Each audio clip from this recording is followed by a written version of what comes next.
Well, hello everyone, and welcome back to The Body Speaks. Are you listening?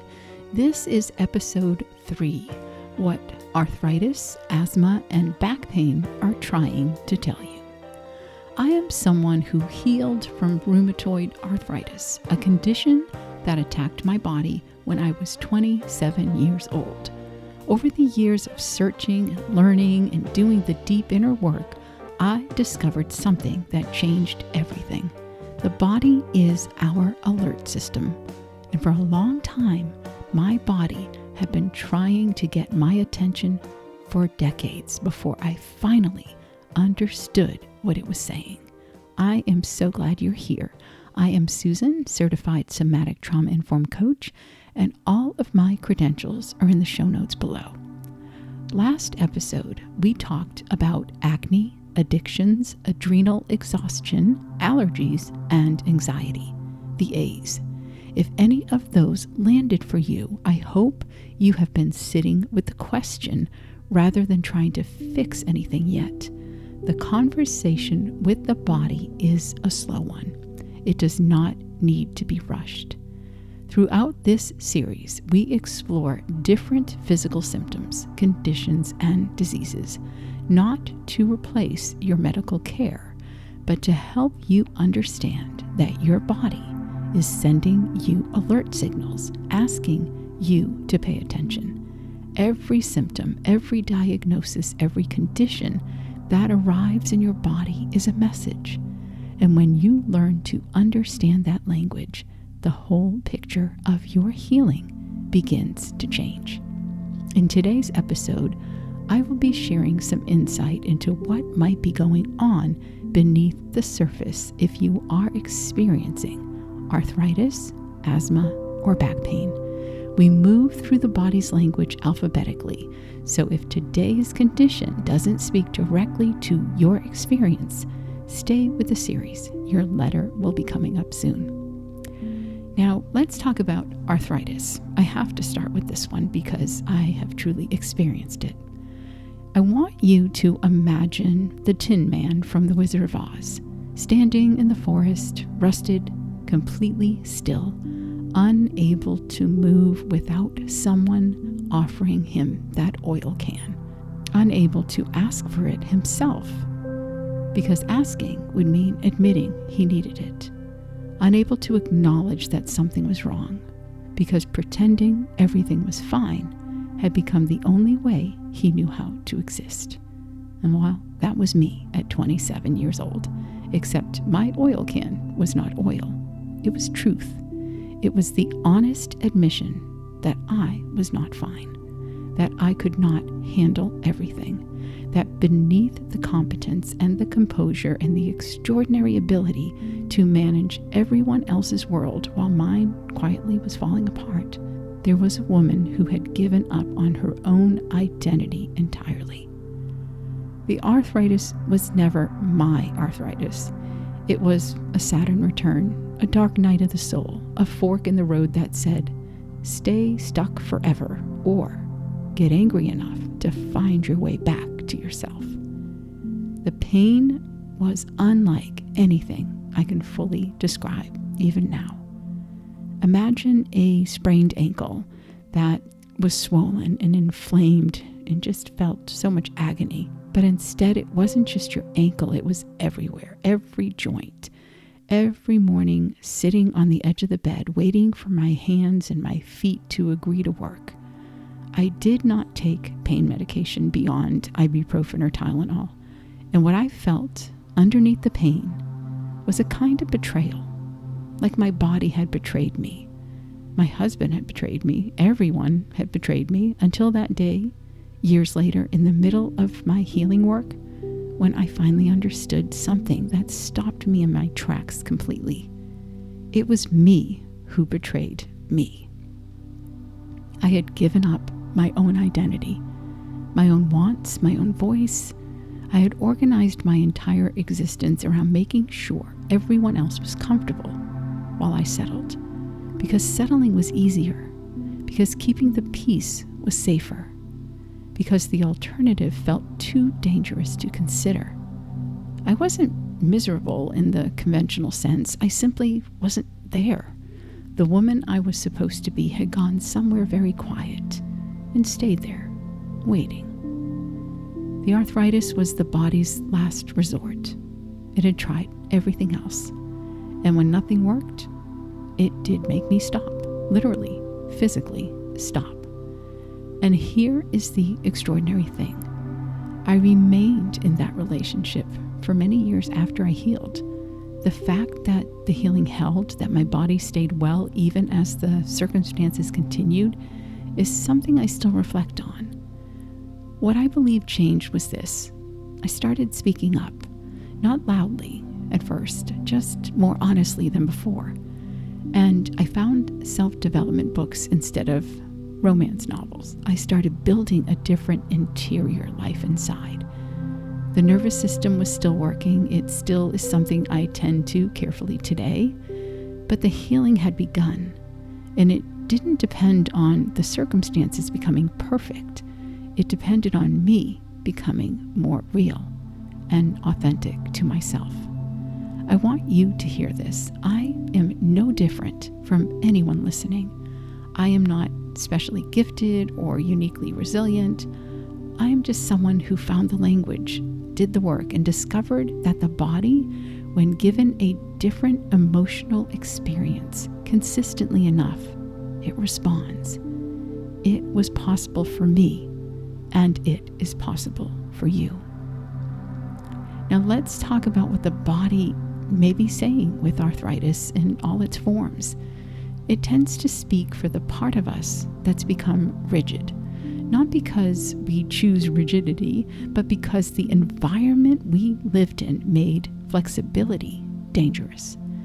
When expressing a feeling, changing your mind, or simply being authentically yourself has cost you something for long enough, the body sometimes begins to hold that pattern, that same pattern, physically. The joints are where we bend, where we flex, adjust, reach, and pivot. When the emotional world has asked us to be rigid for years, when survival required holding everything in place, the joints can begin to harden. The tissue that should move freely becomes inflamed and resistant. And the body is not punishing you. It is externalizing what the inner world has been living. In IFS terms, this is often the manager part, the one who held everything together, who kept the performance running, who made sure no one ever saw the cracks. That part has been working without acknowledgement for years. And the fascia, that web of connective tissue running through the entire body, has been holding the shape of that effort, the trauma, the suppressed anger and resentment, the swallowed grief. It gets stuck in the fascia, hardening the tissue until something creates enough safety for a somatic release to begin. Now let's talk about the chakra connection, the energy centers. Rheumatoid arthritis and systemic joint conditions often reflect an imbalance across multiple energy centers, because when the whole system has been under chronic stress, the whole system responds. The root chakra, which is at the base of the spine, is our foundation, safety, belonging, survival.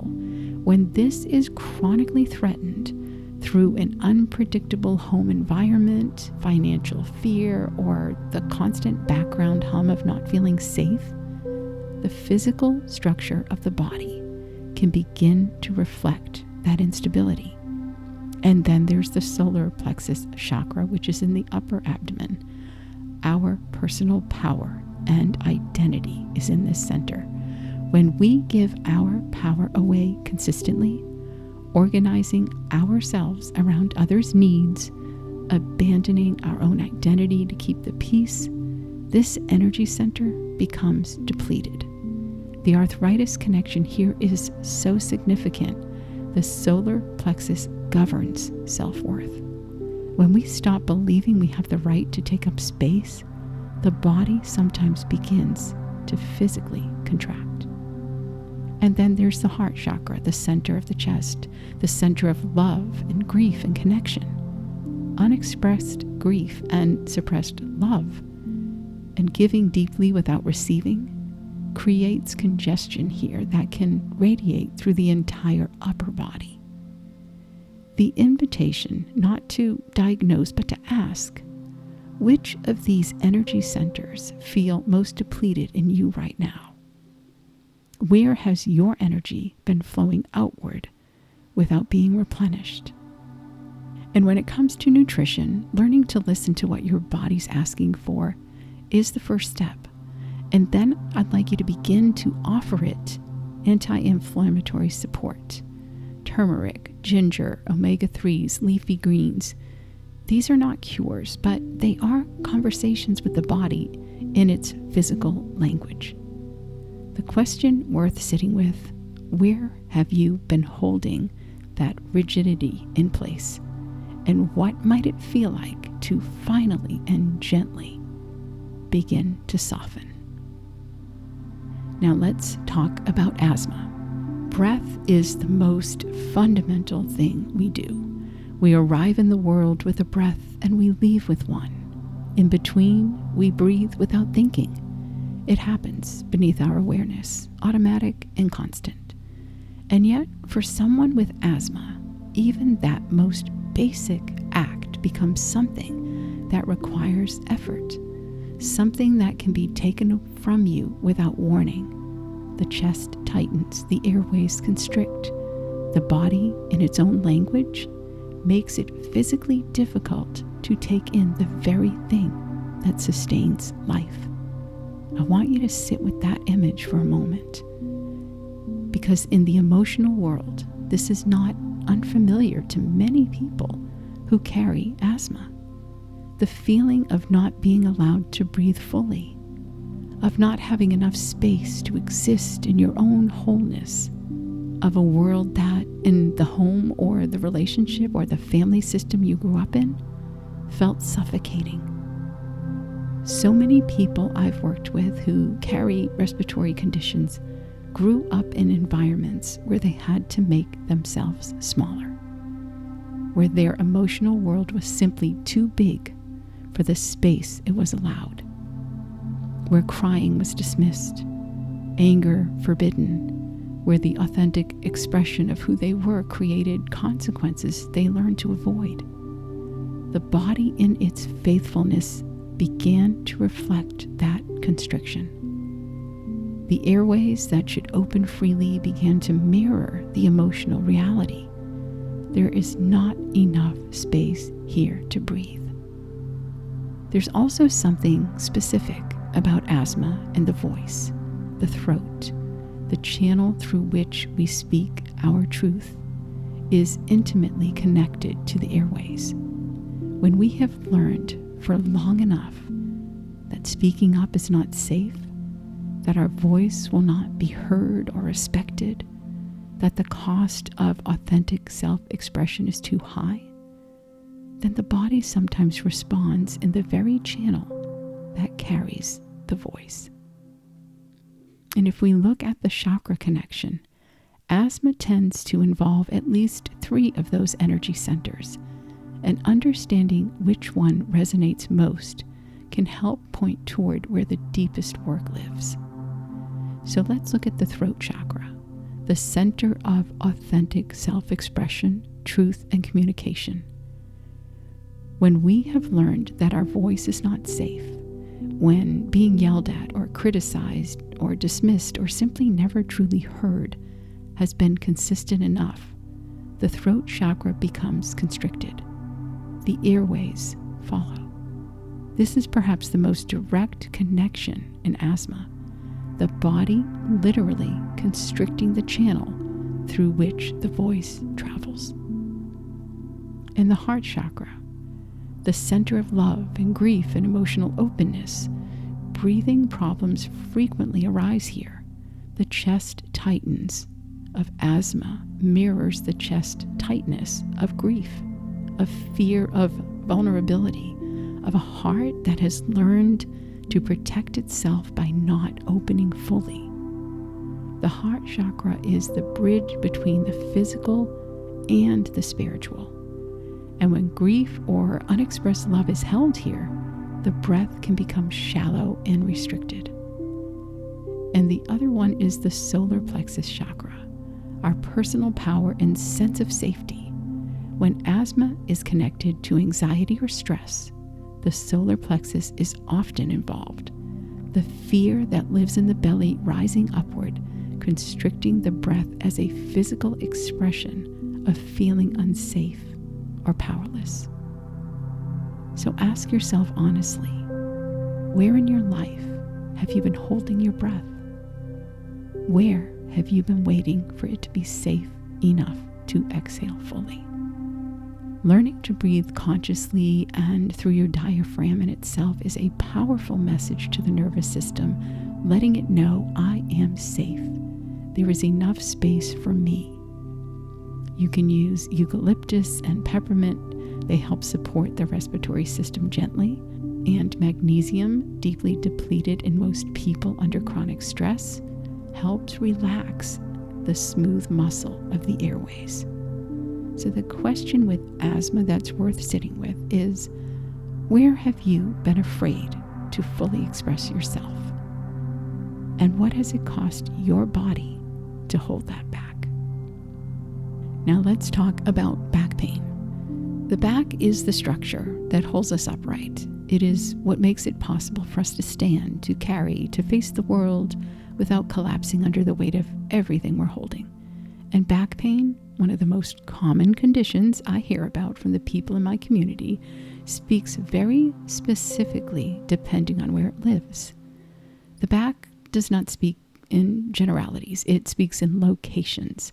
And each location carries its own particular message about what has been carried for how long and what that carrying has cost. So let's start with the lower back.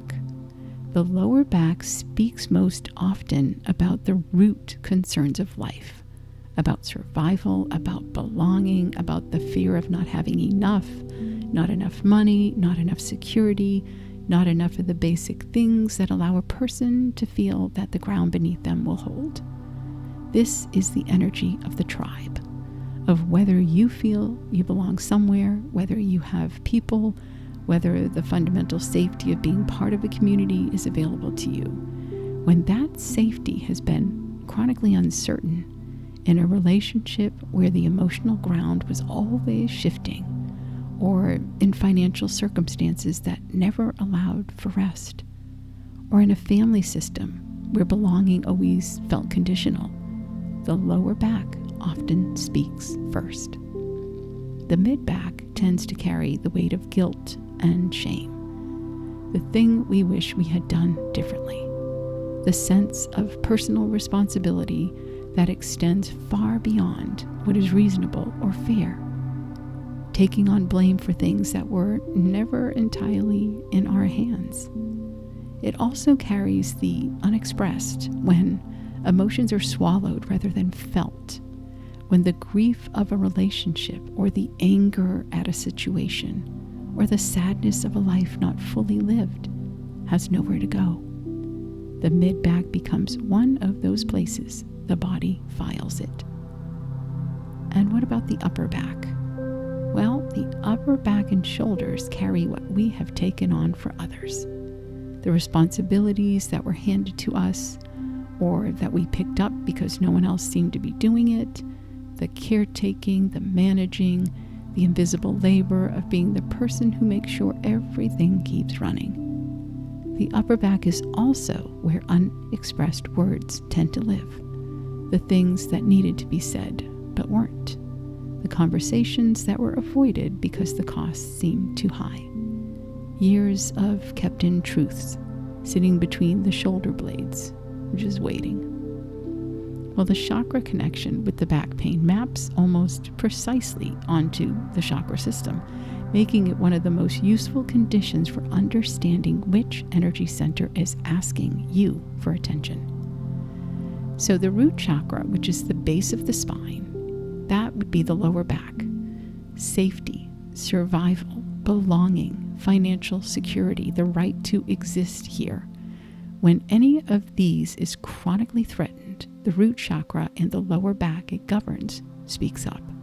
The question it asks is, do you feel supported? Do you trust that the ground will hold you? And then there's the sacral chakra, which is just below the navel, in the mid-back and the hips. That is all about relationships, creativity, emotions, pleasure. When we have been unable to express our feelings freely in relationship, when commitment has come at the cost of self, the sacral chakra and the mid-back carry that. In the heart chakra, which is going to be the upper back and shoulders, the weight of love given without return, of grief held in the body, the emotional load of someone who's been carrying the relational world largely all by themselves. The upper back aches with what the heart could not say. And if you place your hands on the area that hurts, not to fix it, but just to acknowledge it, you want to ask it with genuine curiosity, what have you been carrying? And how long have you been carrying it alone?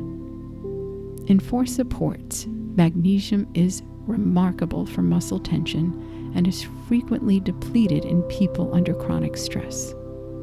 Warmth, whether through heat, movement, or simply placing conscious attention and breath on that area, begins to soften what the body's been holding.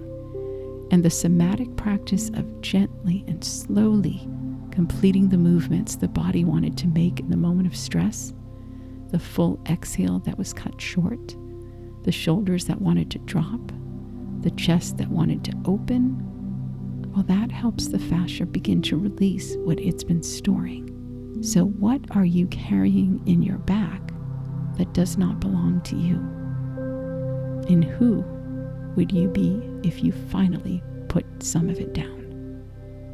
There's something I want you to take from today's episode that goes beyond the information.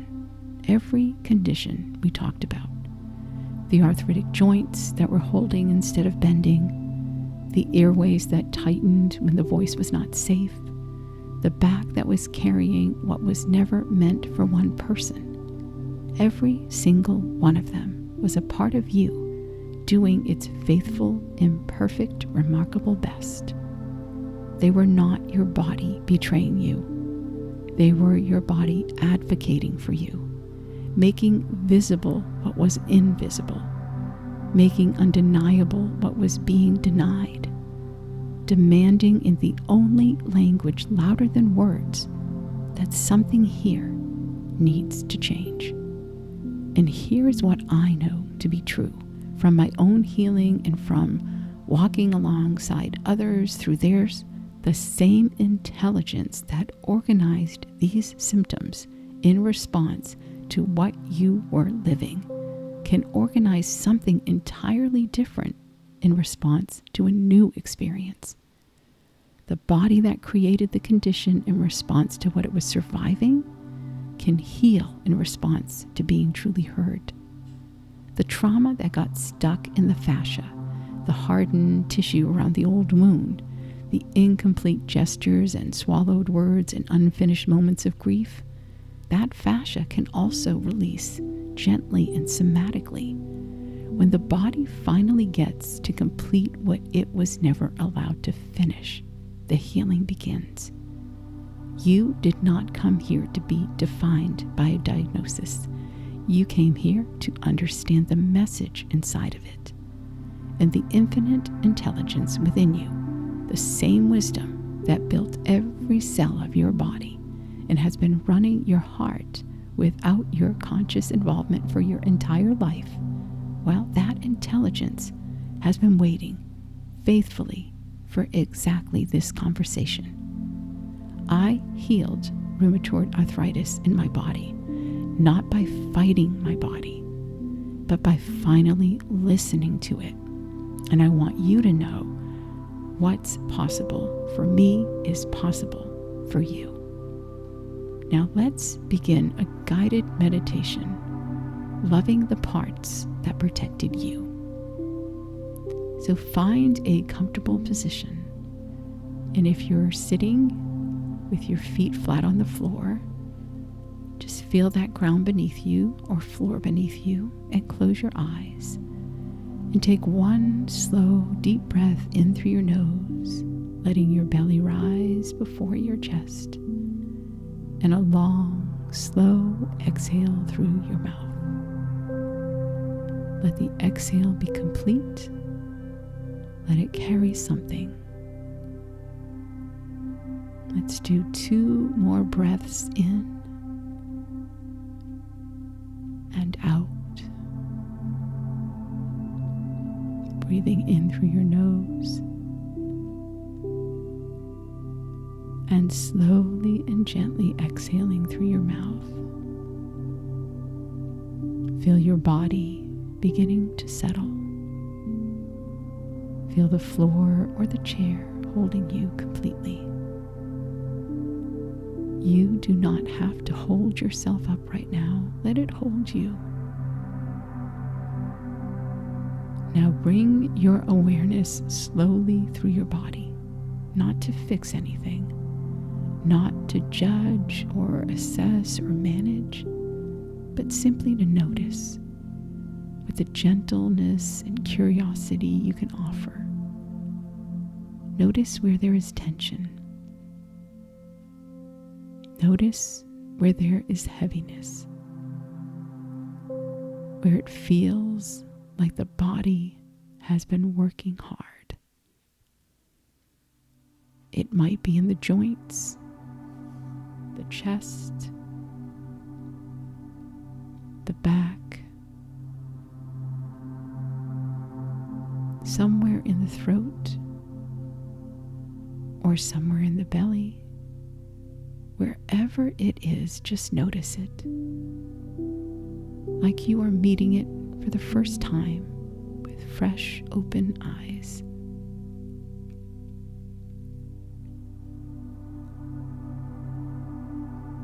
Now place your hand gently on the place that carries the most right now.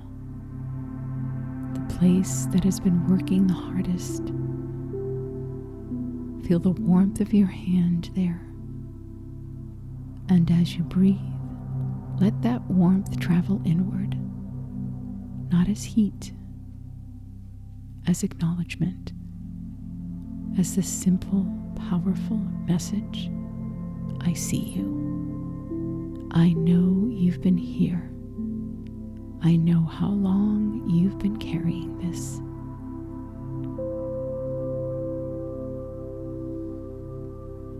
Now I want to invite you to get curious about this place in your body.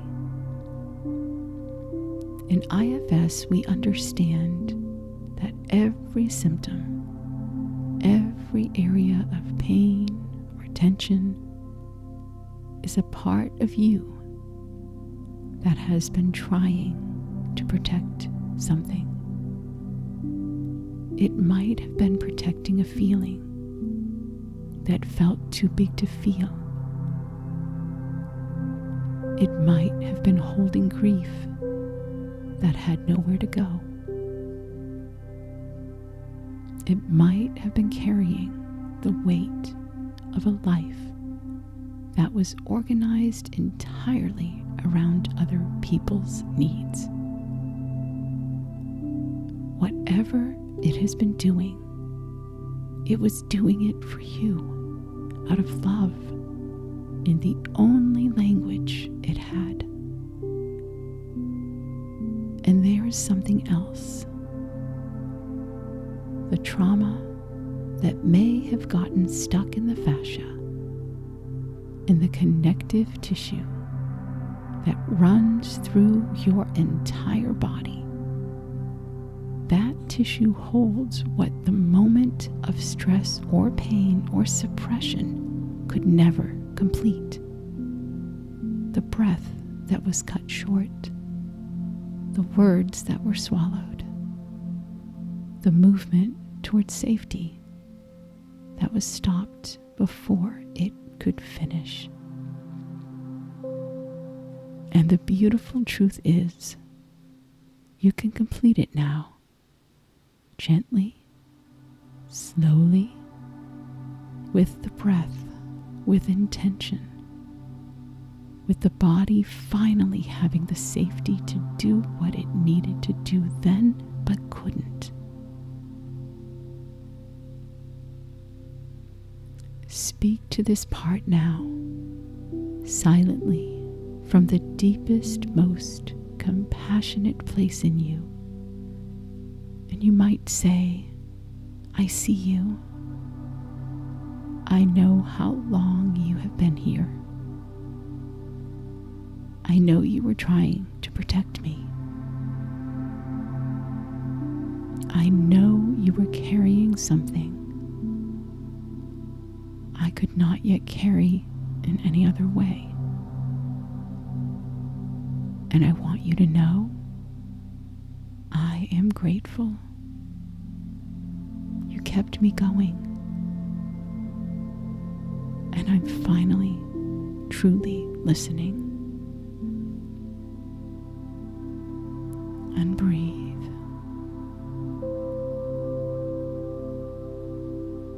Now, using all your senses and your imagination, I want you to see what this part looks like. A color, a shape, a younger version of yourself. And it might be something unexpected. Whatever appears, just be with it. Don't analyze it. Simply let yourself be present with it, the way you would be present with someone you love who needed to be seen.